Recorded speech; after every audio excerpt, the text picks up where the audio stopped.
Hello and welcome back to another episode of PokeHub ModCast. I am your host Kibo. And I'm Majestic Moose. And today we're going to talk about shiny Pokemon Home, which is a new app that Nintendo came out with, and just some interesting story elements of Pokemon Sword and Shield.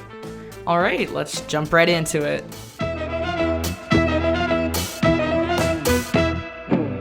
Alright, so shinies. We have stars and now the new square shinies were introduced in Sword and Shield. Yeah, those always confuse me. Like, why add a new shiny? I don't know. Yeah, it's interesting. Right, like I wonder what possessed them to add square shinies? Like, why not diamonds? Diamonds are more luxurious than a square, in my opinion. Isn't that just them rotate a little bit? So. And squished a little bit. Oh, wait, no, they added diamonds. Those are squares. Are they diamonds? Oh. Or are they squares? No, they're squares. Shreddies? Are they diamonds or squares? Okay. I see where you're going with this. Someone should make a cereal, a Pokemon cereal, right? And it'll be the shiny cereal. Yeah, are they square shinies, or are they diamond shinies, or are they star shinies? You never know. Well, you'd probably be able to tell if they're stars, but... Okay, well, Shreddies should team up with Pokemon to have, like, shiny Shreddies, right? And then, are they square or are they diamond? That'd be so cool. Yeah. I would be down for that, and I'd have that for breakfast. So, the difference between stars and squares really isn't too significant. Yeah, but it changes how rare they are, right? Yeah, they were saying it is known as the ultra shiny Pokemon if you have a square. Why are they making shiny chaining even harder? Yeah, really, you have it, here's your shiny, but now here's an even more rare shiny. Well, I guess they reduced the difficulty of finding a shiny from previous generations. Because I think around Generation 6, like with X and Y, they reduced they increased the chance of encountering shiny Pokemon. And then with the shiny charm, they made it even more common. So now they're like, okay, let's try reinvigorate this and give them something else to strive for. Yeah, and I think it's more common to come across squares in the wild, with wild encounters. Yeah, I think I remember hearing that. Yeah, because someone was saying, they're not actually ultra rare. It's just the wild Pokemon have stars or squares and hatched Pokemon have stars. But it's more likely.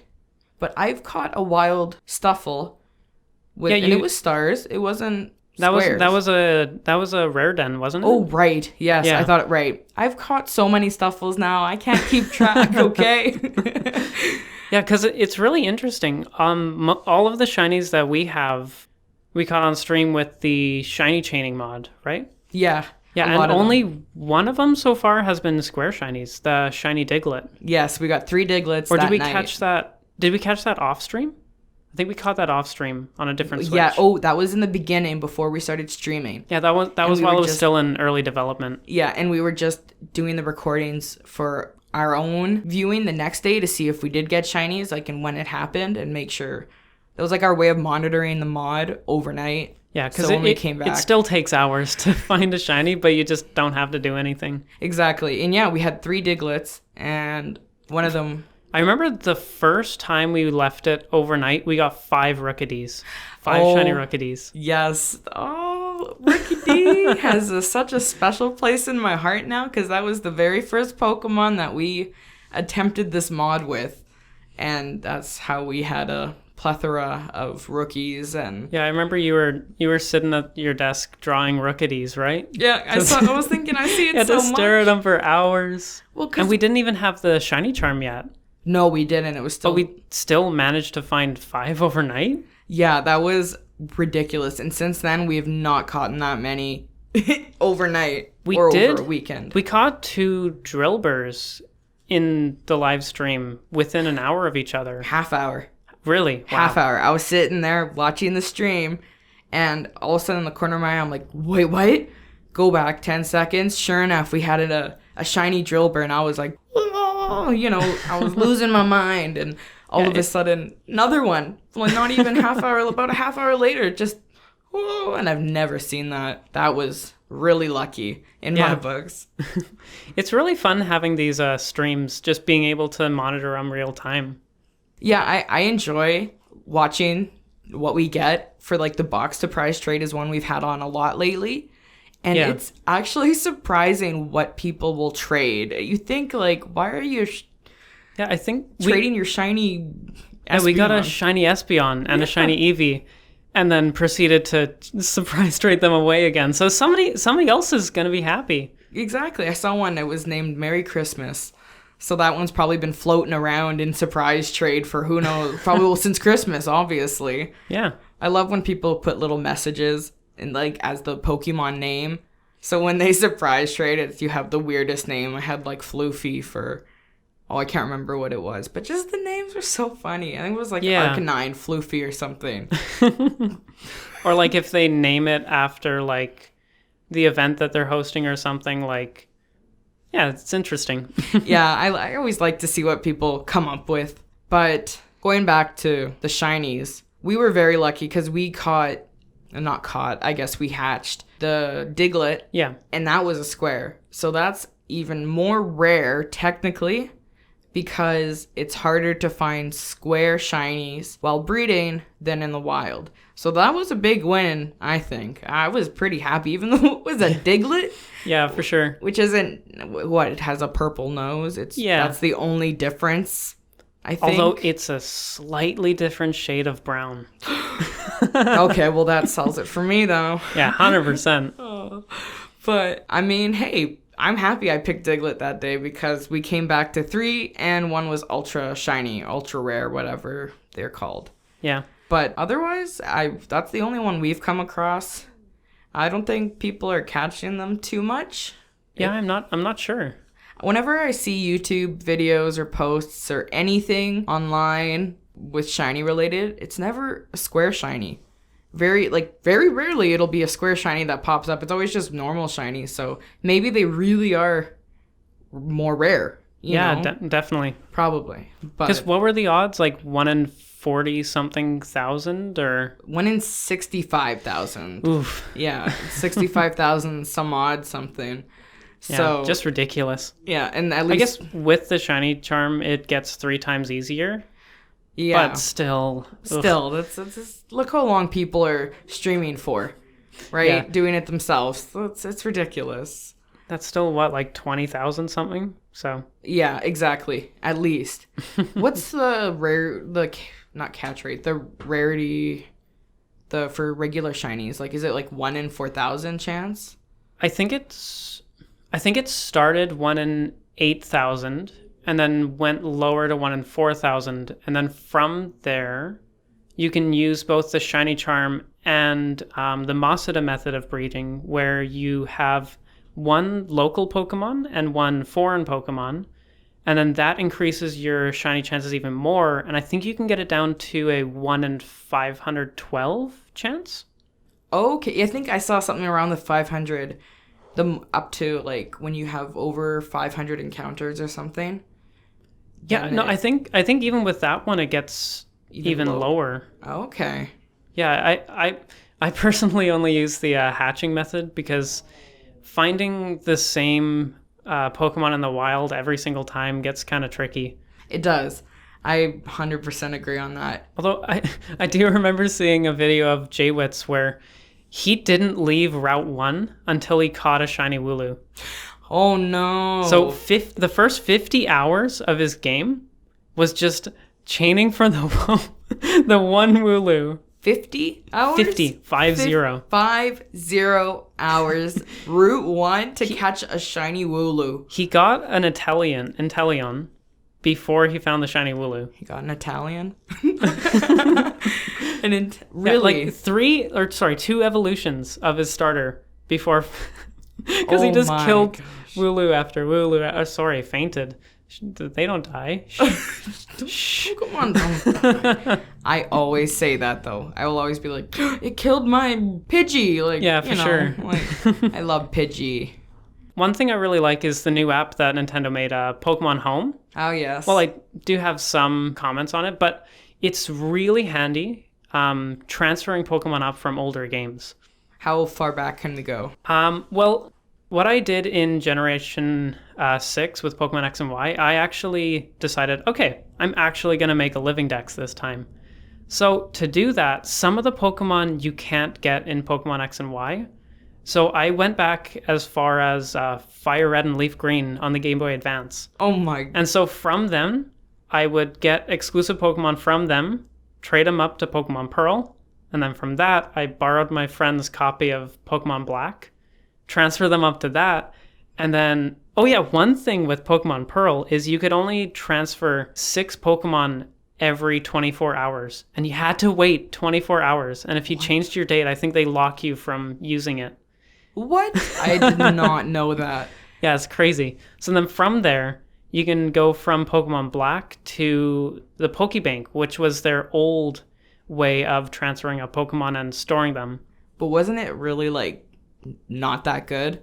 No, I really liked it because before we had the box release mod, which I love, I would be shiny chaining or chaining for IVs for Pokemon. And then instead of releasing them, because that takes hours, I would just select all of them, throw them into my Pokemon or my Pokebank. Okay. So it would just be full of reject Pokemon. I think the first 6 pages of my Pokebank is just Pokemon I'll never look at again. But yeah, it worked really well. And so now what I was able to do is take my living dex, put it over to the Pokebank, or it's Pokebank, and then transfer them right away over to Pokemon Home. And now I have them on my phone. That's crazy. That's so surreal to have Pokemon from those games on your phone. Yeah, it's just crazy. Yeah, you can transfer them from Pokemon Red, but it's the emulation version on the 3DS. Oh. So you can transfer them over to Pokemon X and Y, and then from there to Pokemon Bank. Oh, and nudge the cable. And then right over to Sword and Shield, if they're supported. Yeah, that's the next thing, if they're supported. I saw a Ponyta, the fire one. Yeah. I saw that form in the Shield, the one we have out there, when I was going through the Pokédex. Yeah. I was just checking if we had any shinies, and I came across, obviously, Ponyta's there, and the regular one in Sword and Shield, the all fairy pastel fairy one. Yeah, little cotton candy pony there. But then all of a sudden I'm like, wait, what? Because it had the arrow going next, so I thought we had a shiny, right? Going to the right when you're in your Pokédex. Yeah. And so I'm like, oh, but then it was the regular Ponyta that everyone knows, the because I know. Oh, yeah, where it's got the fire mane and... Yeah, because that's when I saw Sword and Shield and saw that, Ponyta was all pink and frilly, I was like, what? Where's my fire horse? What happened to my pony? Exactly. But I kind of like that now you can actually have it in your game if you want with Pokemon Home, right? Because you can just transfer it then to your game. Yeah, I know they have the Galarian Meowth and Berserker, and they have the Reuniclus one. Or no, not sorry. It has Rune in its name. Oh. The ghost one with the little slate thing. I think I know what you're talking. It starts as Yamask. Yeah. Okay. Because now you can... Yeah. That one was available in Sword and Shield by trading an NPC, but I think you could only get one per save because that kid ends up saying oh yeah, you enjoying my Yamask now? And it's yeah, can I get another one, please? And you can't breed them because every time you do, you just get the Galarian one again, I think. I'm not entirely sure, but I believe that's the way it works. Same with Meowth. I don't like the Galarian Meowth. I don't like the Meowth, but I do like Berserker. He's really cool. He's cool, yes. But just because you think Meowth, just like Ponyta, you think Meowth, you think the original one from the shows, right? Yeah, but then also in Generation 7, they added another version of Meowth where it looked like it's all purple and it looks like it got a bee sting. Yeah, we have that one as well. Oh, really? On the Shield one where we lost So Pokemon Home lets you bring that over as well. Yeah, it must, because on the same one where we had the shiny Espeon and the original Ponyta, I keep wanting to say Rapidash. We also had that one. So we have the 3 different Meowths now. Awesome. Which is pretty cool. I didn't realize there were 3. Yeah, who knows? They might add another one. Probably, honestly. Who are we kidding? They're gonna. Pokemon, they have to just make everything into a Pokemon. Didn't they have one that looked like a chair? Or furniture or something? They have Chandelure, which is a chandelier. Oh, yeah. And they have Vanillux, which is an ice cream cone. Oh, yeah. And, yeah, There's whole bunch of Pokemon. They do have the Rotom, which can change forms into like a fridge, a lawnmower. Mine's a fridge right now. Oh, really? Yeah, I just actually took him out of my party for a bit, but he was, I had my fridge Rotom there for a while. I picked one. I like them all. I love that you can have the different forms. When I found that out, I was like, so I went through all the different ones, even though I saw the picture right in front of me on the computer. I still had to do it myself. Yeah, the one thing I do love about Pokemon Home is transferring up your old Pokemon. For example, all of my shinies that I chained for in the original games, I'm able to have in Sword and Shield now, which so good. It is. I think it's exciting that they do that because they look so much nicer too. The 3D rendering and also, I think you can even transfer up some Pokemon that are allowed in the Pokemon expansions that they're going to be doing, like the Isles and all that stuff. Oh, yeah. So you could transfer them over early, use the shiny chaining mod, and have shinies of them right away using the switch up, right? Yeah, you totally could. You get ahead of the game. There you go. Now I want to do that. Yeah. Oh, one thing I noticed, I saw what I like about Pokemon Home is that they added that you can now see without clicking into your Pokemon. You can now see if they're shiny or not, like their sprite. Yeah, they've never done that before. I guess, would it still be a sprite if it's more 3D? I think it's just I guess it's just a render. Yeah, because now I was looking and it was like, it was a whole thing, a whole forum about it, and people were all raving, like, oh my gosh, you can actually see your shinies without having to click on them, which I just wish they would do in general. Yeah, especially with, like, I love the sprites that they have in the boxes and everything. Yeah. Like, I think they look a lot better than the 3D renders. I do too. I was really happy that they kept with those pixely sprites for Sword and Shield. Yeah. Because I was kind of worried if they were going to take that away. Because that has such a Pokemon feel to it. For sure, It's so traditional, and these are the sprites that they've, like, been for... I mean, they do change... Well, yeah, they update them with every game, but they keep the same like feeling to them, right? Exactly. They have the same pixely-esque look to them, even if they change how their positioning is the next game or the coloring is a bit different. It's still always that same traditional pixel sprite, which I love. But I mean, it's not terrible having the 3D rendered ones. Yeah, it looks especially sweet. Seeing them shiny is just like, yeah, there we go. Yeah. That's my shiny Kyurem. Yay. It reminds me more of like the, I guess, Pokemon Go setup when you're looking through your Pokemon there. Same kind of look, I think. Yeah. But it's not bad. I just prefer the traditional look. That's one thing I like that I wish they'd add for our future games. Yeah, that'd be nice. I remember, speaking of the new Isles and expansions that are coming out, I remember you talking about some insight to the story that they may have gotten some inspiration on, or? Yeah, I was looking into a couple conspiracies and theories and, tales of Sword and Shield, and people have come up with some pretty interesting speculations. And one of them that I feel pretty strongly about myself, which it does make sense, a lot of it, basically... King Arthur and Excalibur, that story is almost what's been the influence for Sword and Shield. Oh, really? Yeah, so basically Zacian he'd be like King Arthur's Excalibur. He'd have the sword. And another thing that kind of points to it, because the whole sword in the stone.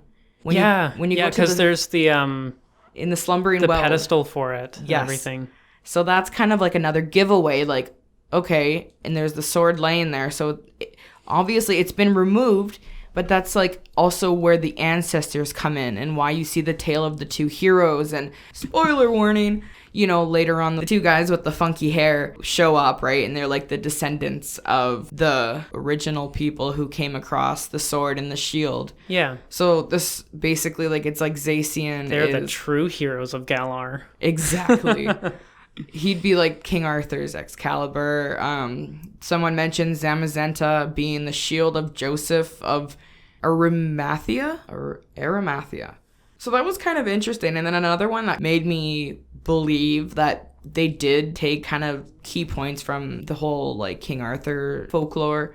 Like more like British history or like English history. And... Yeah. When he was receiving the sword, he was like in combat, or while he was getting the sword, he was in combat at one point with this guy, King. What's his name? King Pellinor. So he was... I guess, yeah, one interesting thing with that is they mentioned that it was during the Dark Days, right, in Galar? Oh, yes. So maybe that was like them referencing him getting the sword to fight off the Gigantamax Pokemon, which is Zacian. Yeah, that could be like exactly it, right? And that's what I'm thinking. Oh, so maybe that's like the final legendary Pokemon. I forget what its name is. Eternatus or something? Eternatus, yeah. So maybe that's the three of them. The three of them. Oh, I know what you mean. Like Zamazenta, Zacian, and Eternatus. Yeah, that's interesting. One thing I found kind of interesting is because Pokemon, they're coming out with the Isle of Armor expansion, and it mentions that King Arthur, he broke the sword from the stone while he was in combat against this guy, King Pellinor, who is the king of the Isles. Oh. So, with that being said, that kind of makes me think, oh, and it's like the Isle of Armor again. It just kind of ties in with the whole folklore. Yeah, that's really interesting. What I mean? So, like, it all just kind of makes sense. And then that other thing, so Leon and Charizard, they say he's the Knight of the Burning Dragon, even though they list him as a flying type. Yeah, fire flying. Just look at that firebird, right? So we all think Charizard's a bird. There's so many signs that point towards the King Arthur folklore. The whole story behind that almost, I'm not going to say matches up with Sword and Shield, because obviously it is different. It is...